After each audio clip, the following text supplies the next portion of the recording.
Let's Get To presents 5, 4, 3, 2, 1.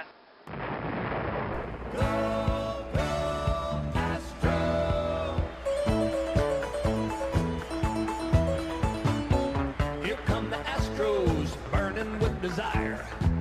Here come the Astros, breathing orange fire. Here come the Astros, with winning on their mind. Here come the Astros, number one every time. Go, go, Astros. We want Houston! We want Houston! Alvarez hits a high drive, center field. Beerling's back! This game is turned upside down! And the pitch is lifted to right by Castellanos. Long run for Tucker over toward the line and foul territory. Makes the catch, and the Houston Astros do it again. 2022 World Series champions.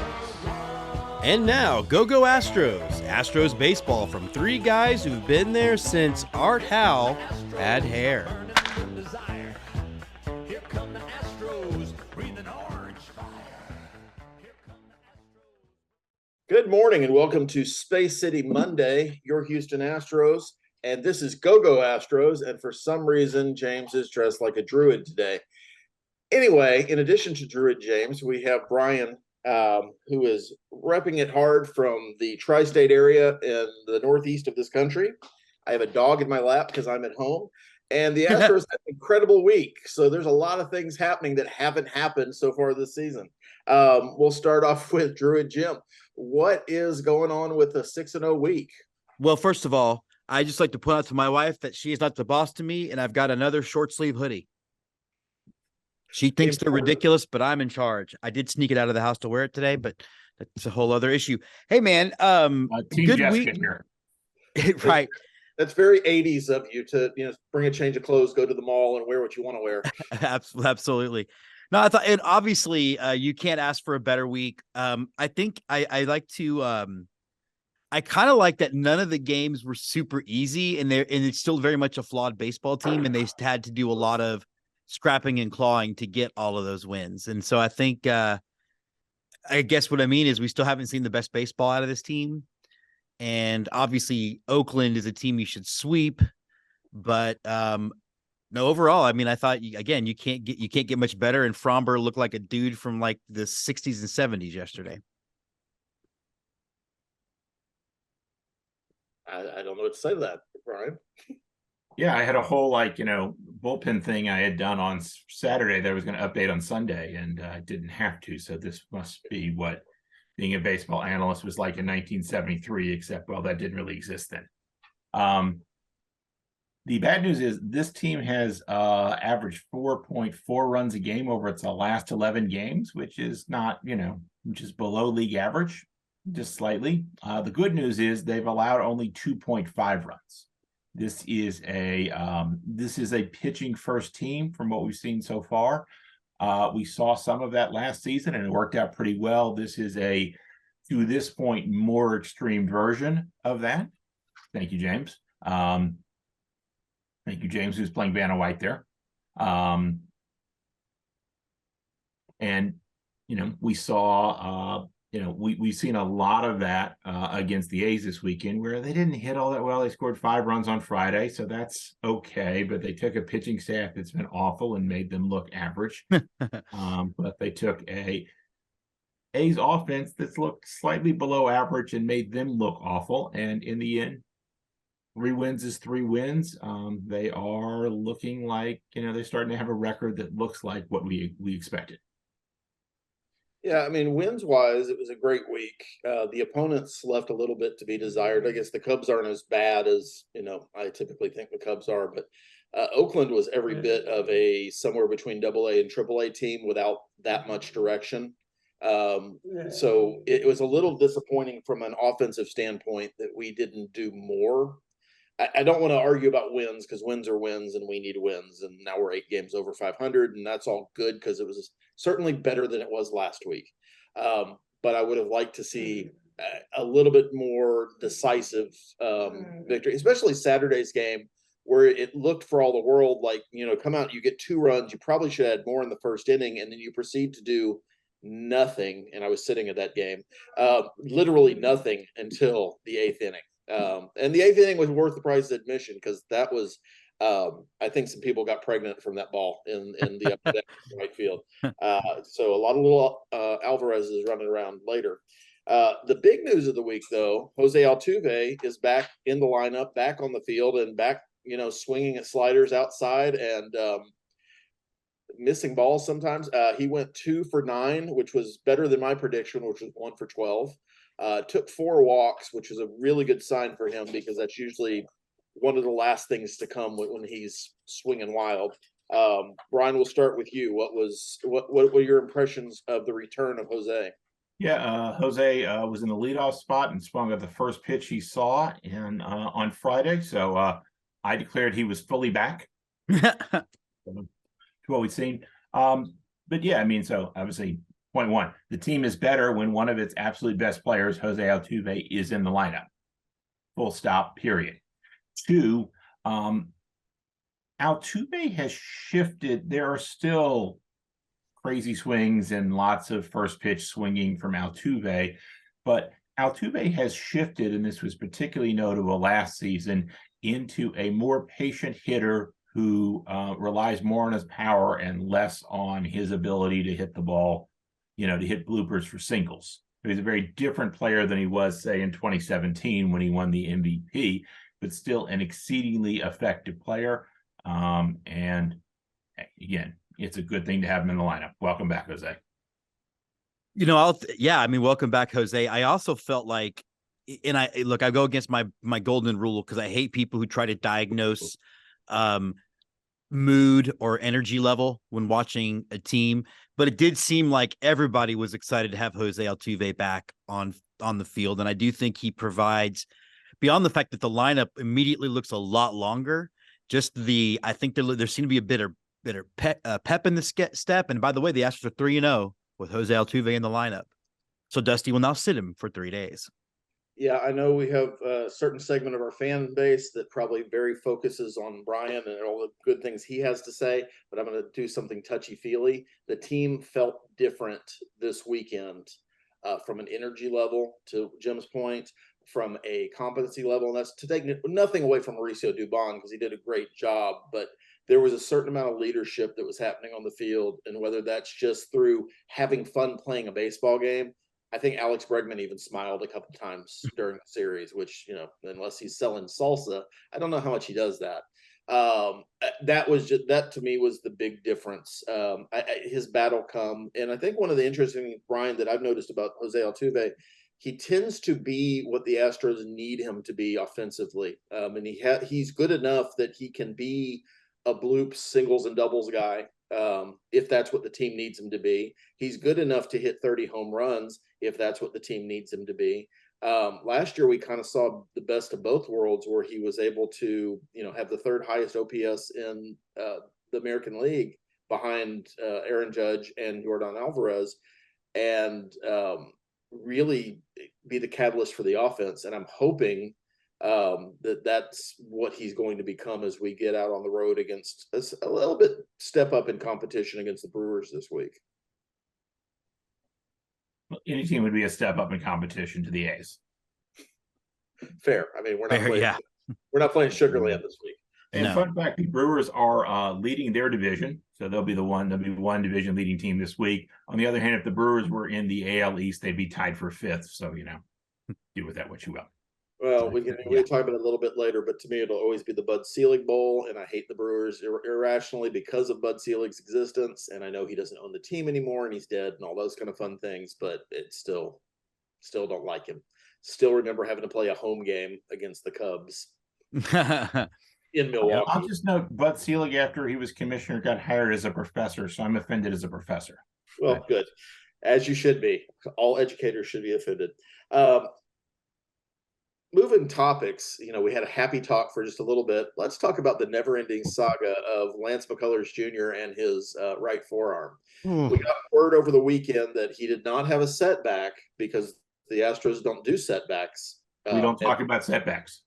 Evidently. or Bruno. And now I have an image of McCullers watching that movie.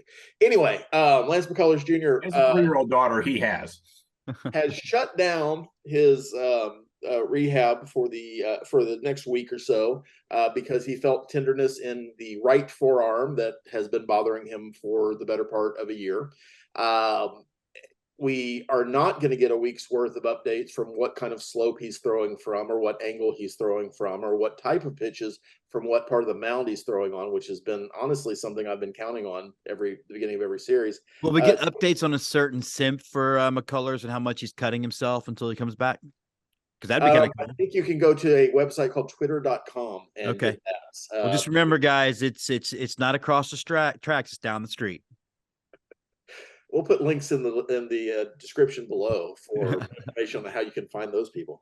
Jim, what are we making of Lance McCullers Jr. and his never-ending arm trouble? Well, okay, first of all, a couple things. Like, one, I don't know that the contract was necessarily a bad contract. I understand that he might not serve out a single minute of it, but they got him at a below market rate for, at the time, what would have been considered a 1 or 2 starter. So just like I don't think the numbers from Montero were terribly bad considering the market. That being said, I don't know that we're ever going to see him pitch again. Part of me has a very is this another Tommy John coming or another long-term surgery? I almost feel bad for the Astros because of course, they bet on McCullers last season, not this, but just the idea that they also bet on Brantley, and that's also happening where we had all this really good fortune with sometimes older free agents holding together. Speaking of Reddick, I'm speaking of Brantley at the beginning of his Astros career. I do wonder if those dice are rolling snake eyes, because I don't know.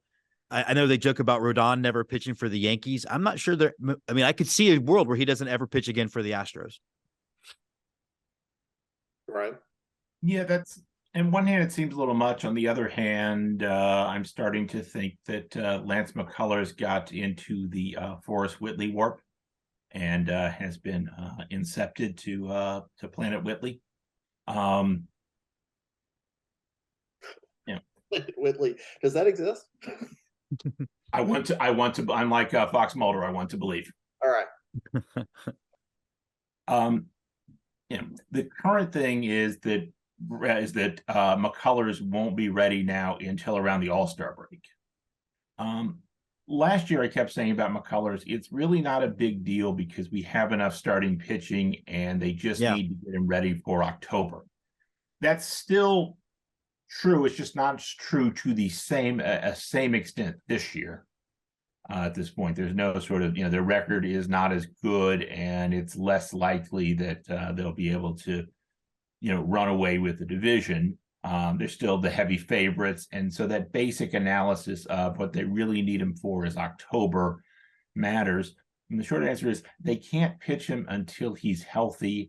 And Lance McCullers, as best I can tell, is a really slow recoverer from his injuries. And it gets exacerbated. Part of why we sort of express this sort of note here is because he's very media friendly and because he's often interviewed, we get way too many updates, I think.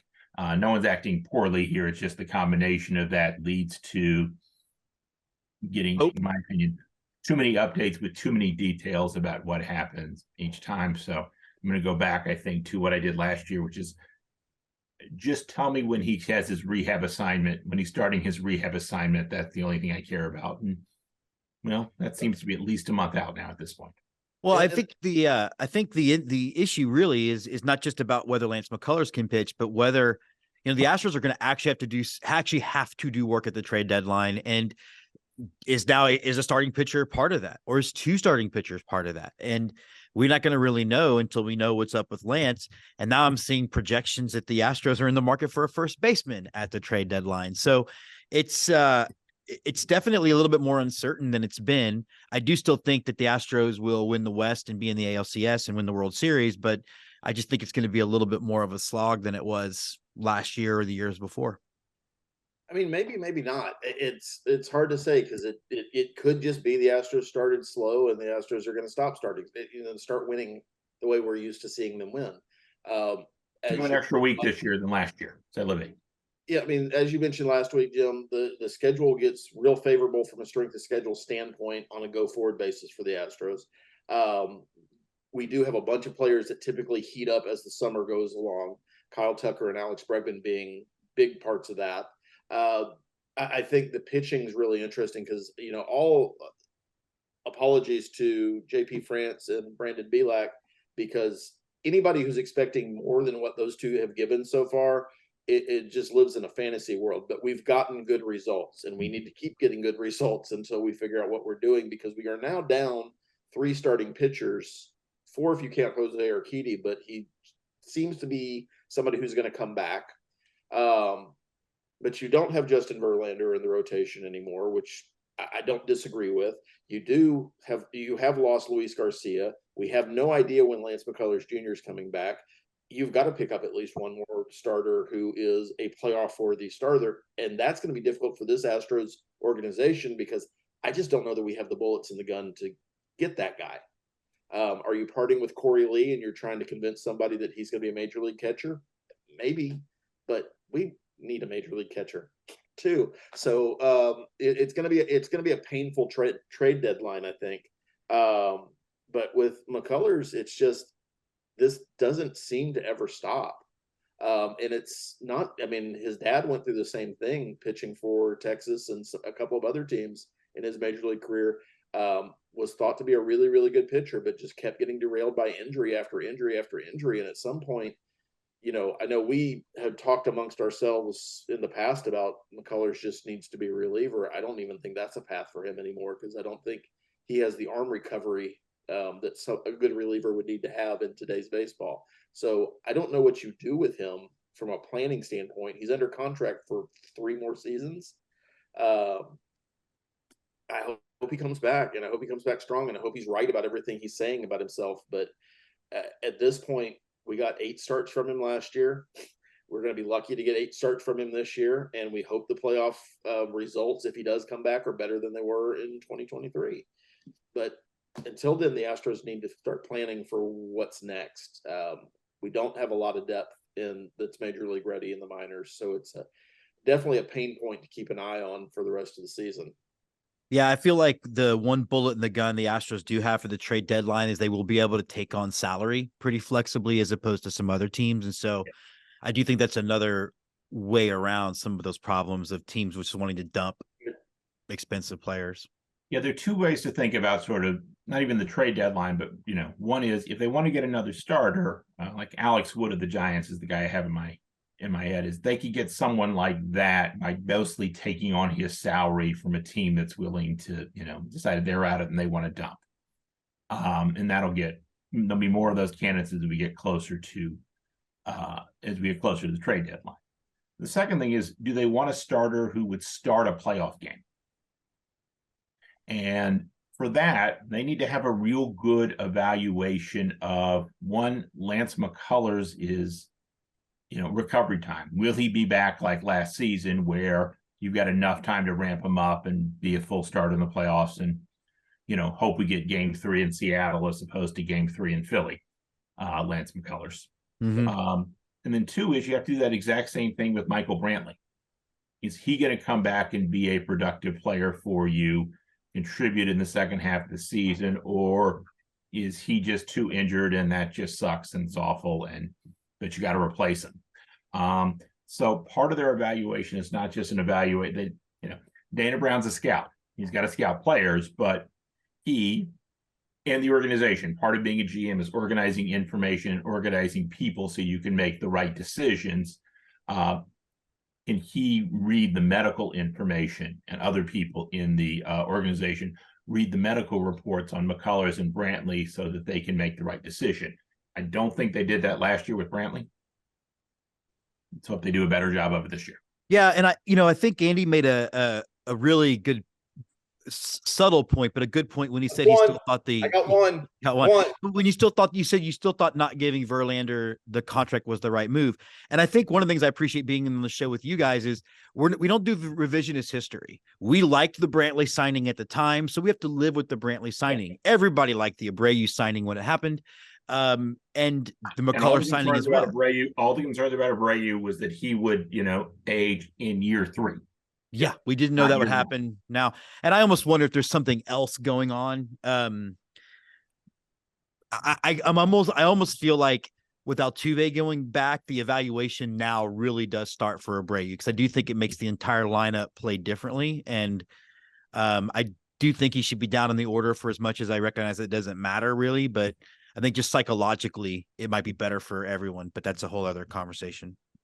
Well, I mean, speaking of that, the next thing on my agenda today was to talk about Jose Abreu's first homer of the season, and I'm putting it out there in the universe. That didn't happen yesterday. He went over 2, but he did have 2 walks. He also pretty infamously hit into a bases loaded double play to kill an inning, which would have salted that game a lot earlier. You know, I'm at a loss of what to make of Jose Abreu at this point, because I think he's seeing the ball better. He's taking more walks. His on base percentage has ticked up slightly. His ability to put a barrel on a ball has virtually disappeared. And evidently now you can throw 3 sliders to the outside of the plate and he's going to swing wildly at them, but like really awkwardly, almost like he can't get his shoulders around on a ball anymore. So I'm just kind of wondering that it's not just a slump at this point. It's not just a bad start. It's got to be something else. How long can the team, and I know we're going to have the debate real quickly about lineup construction doesn't matter, but how long can you afford to have him in a primary RBI role when he's not getting RBIs?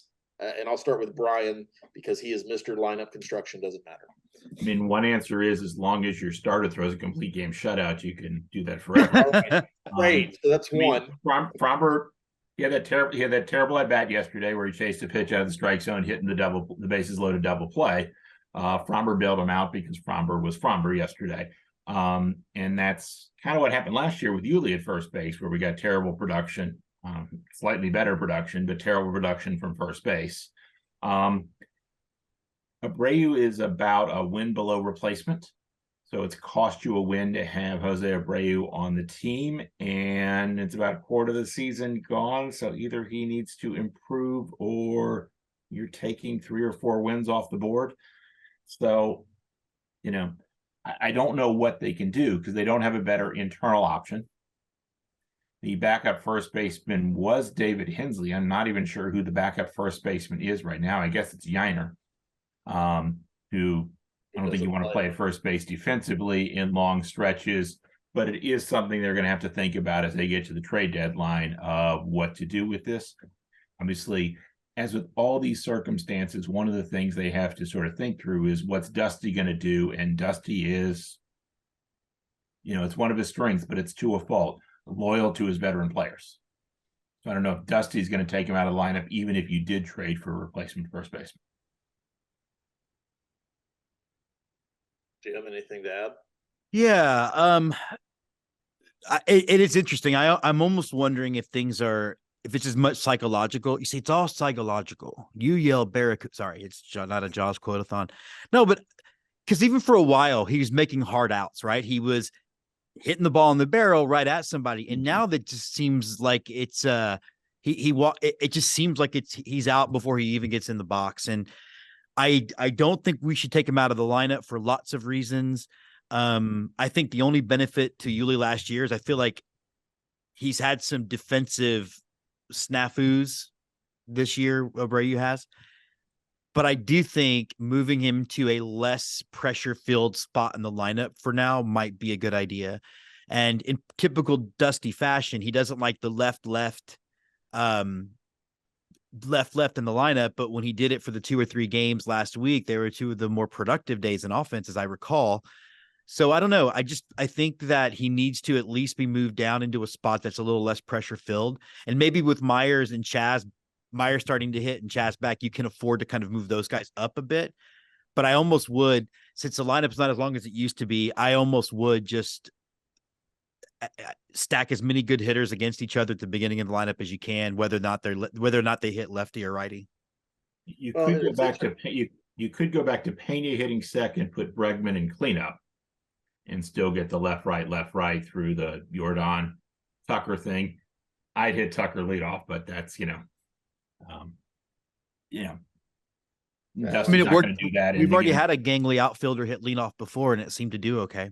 Yeah. And again, the broad point, lineup construction isn't that important, but obviously it would have been nice to have someone else hitting yesterday with the bases loaded and one out than Abreu.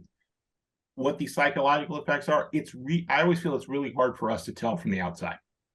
Totally. And that managers need to have a much better sense of that. It's one thing I don't worry about with Dusty, that he has a sense of the personality and his players. He thinks a lot about that, and that's a lot of sort of the themes of what he talks about. So whatever he does is fine. If he wants to move him down, I think that would be, that would be a good thing. But the effects of it are modest at best, no matter what. Well, and we'll see the lineup. I'm interested to see the lineup card tonight for Milwaukee, or maybe less of the series. I kind of expect that Dusty's going to give a couple people a day off here or there on this road trip.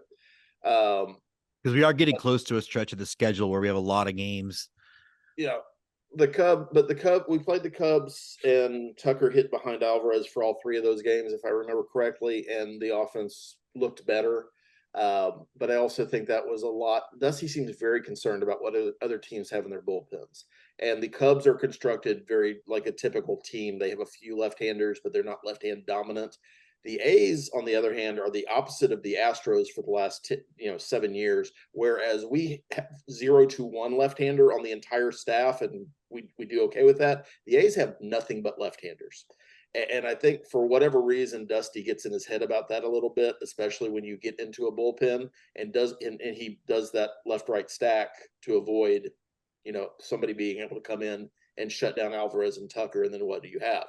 I don't think that's legitimate, but I think that's kind of where he is in the thought process. So it'll be interesting to see when we go to the Brewers, who have a more traditional looking bullpen, if we get Tucker behind Alvarez again.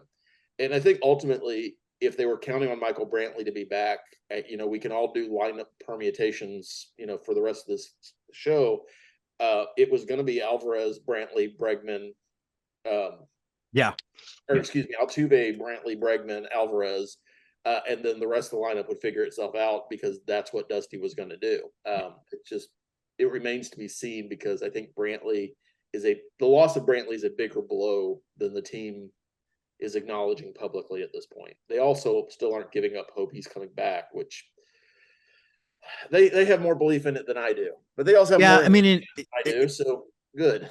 Because it's opportunity. My fantasy league I traded Brantley to this weekend about this, but yes. But it's opportunity cost too, right? Because they also didn't get anybody because they were counting on Brantley, and right. I think Brantley is another one of those anchors to the team. Whereas I think Altuve gets everybody a pep in the step. I think Brantley is a very settling figure in the lineup, because he just goes out and does what he does without any ups or downs. I don't know. Again, I'm still very, very confident in this team. And you mentioned strength of schedule, and I've got that pulled up here, that the Rangers have the 7th hardest strength of schedule left. The Astros have the 18th. I don't think anybody really believes, including Fangraphs and 538, that the Rangers are actually going to win the division. It's just, it's frustrating to think about those 2 question marks, but I think they'll get answered. 3 question marks, I guess. The Rangers have scored more runs than any other team in baseball, and if that's true at the end of September, then congratulations. I'll eat a silver boot, I guess. But I suspect that'll regress down over time. Well, they're also going to be held back by their pitching at some point. Their bullpen's not great. And yes, you can rebuild a bullpen mid-season, but I don't know that you can do that without sacrificing some of the offense that you've built your record on. Well, and having watched their AAA team play defense the other day, oh my Lord, there were 2 times in a row where there was a ground ball to the pitcher, PFP situation. He turned to throw to second, and the first baseman fielded it, turned to throw to second, and no one was standing at first. The second baseman never moved over. And he was trying to throw to first. Second baseman never covered the position twice in a row. I'm like, That's basic baseball. Yeah, well, I would pick on that more if I didn't root for a team where my starting pitcher forgot to cover first yesterday. So Fair. their brain farts are all around. For some reason, that's the thing Jessica notices too. TFPs are not very La Grassa.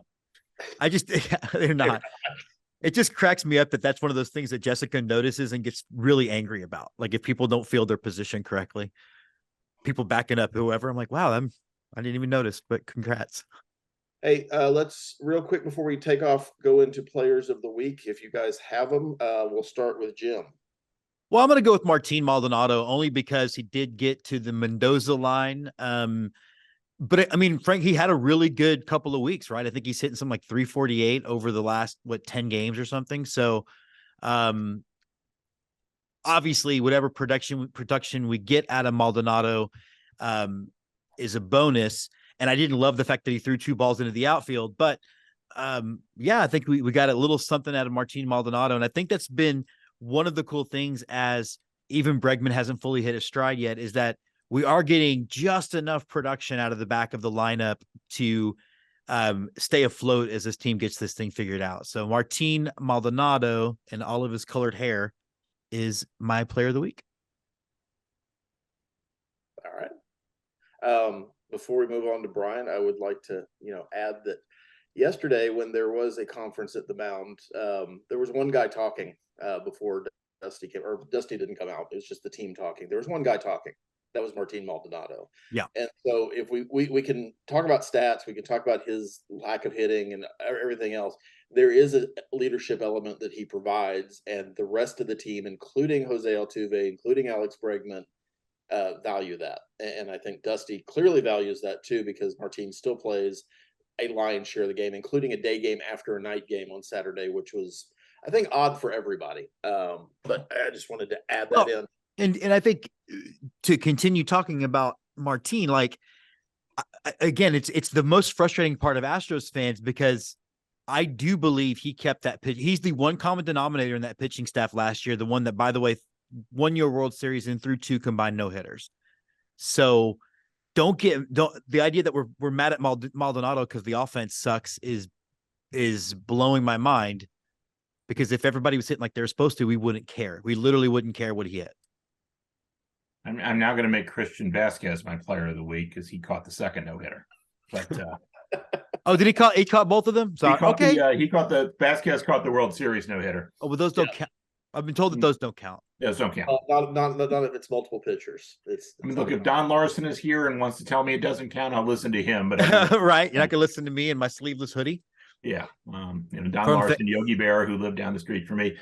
My player of the week is Phil Maton, mostly because the bullpen has been awesome, and that's the biggest reason why they've been 10 and 11. And I just, which bullpen guy is most valuable is sort of hard to say, but Maton's finally been the pitcher this year that we've been hoping he'd be ever since they acquired him for the starting center fielder. And fun fact in that trade, they also got Yainer Diaz out of that trade. So it'll be a very productive trade for the Astros, sort of regardless.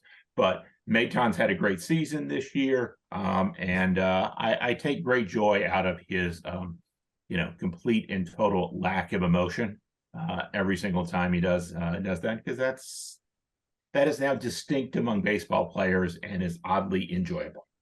Well, and I think to your point too, one of the cool things about the way the bullpen's clicking right now, because Montero has had 3 scoreless outings, it does feel like how it was going into the playoffs last year, where it doesn't really matter who you put out there in whatever order, you really can keep relievers fresh and still have a dominant bullpen every game. Yeah, and if you want to know how they came back from the Cubs, obviously, look, they hit and, they got, great offense to come back against the Cubs, but the bullpen didn't allow a run. They kept him at, JP France didn't have a good outing, but the bullpen kept him at 6 runs and gave him the ability to come back. And, the bullpen's been great over the last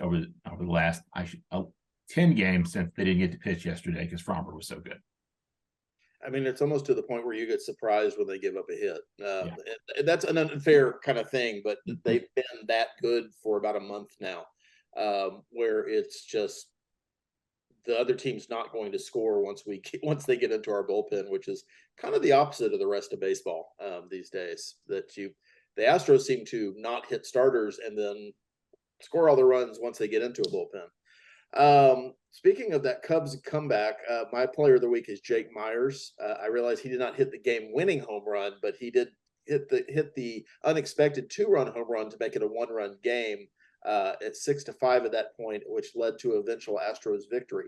But in addition to that, for the week, he is slashing 455, 625, 818 for a robust 1,443 OPS, home run and a double, and getting on base. And actually, and I will be the first person to say this because I'm very critical of him, taking good routes on balls.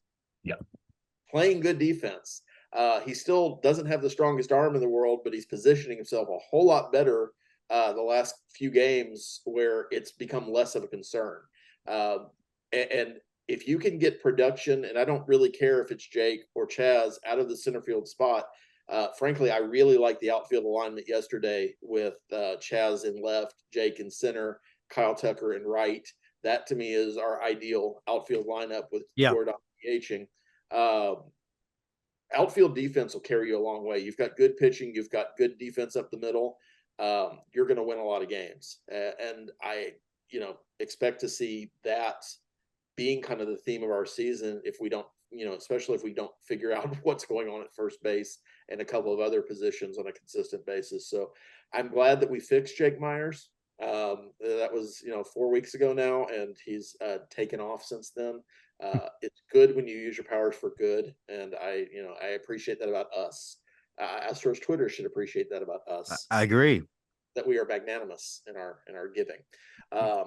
I'd like to be me here and put some numbers on this. Myers 92nd percentile in outs above average, 90th percentile on jump in the outfield. That's how fast you go in the first 3 seconds. And so Myers to me always looks really good as long as the ball's in the air. Once it hits the ground, it's a little dicier, but in the air, great defensive center fielder. And yeah, it was nice. The hitting was helpful this week. And I do agree with you, Andy. I think right now, with the team that you have now, I do like the idea of it being McCormick, Myers, and Tucker. I prefer Jordan to DH and stay as safe as he can for the entirety of a season or as much as possible. I know he likes playing the outfield. I like him being healthy. So, well, yeah, he doesn't need to be running into stupid Langoliers trying to not tag him out either. I don't like that. That didn't make me feel good. Stupid Langoliers. Speaking of not feeling good, imagine being the Oakland pitcher coming down and realizing you're at a close play against Jordan. He's got to be thanking his lucky stars he got out of there. Okay. I'm just upset that we had a Langolier thing in it because it was Stephen King's worst book. So I don't know. I just like saying Langoliers. Langolier, looking like a Langolier. Well, Stephen King doesn't do podcasts, doesn't do YouTube shows, so he won't ever see this. It's okay. Nope. You can talk about him all you want. My last thought of the day before we wrap up is that Mauricio Dubon took infield at first base several times over the weekend. Something to look at for this coming week. Go Astros. Just remember, everybody, short sleeve hoodies rock. Go Astros. Tonight, the starting pitching matchup is Christian Javier for the Astros, Corbin Burns for the Brewers, 2 outstanding pitchers. Looking forward to tonight's game. Go Astros.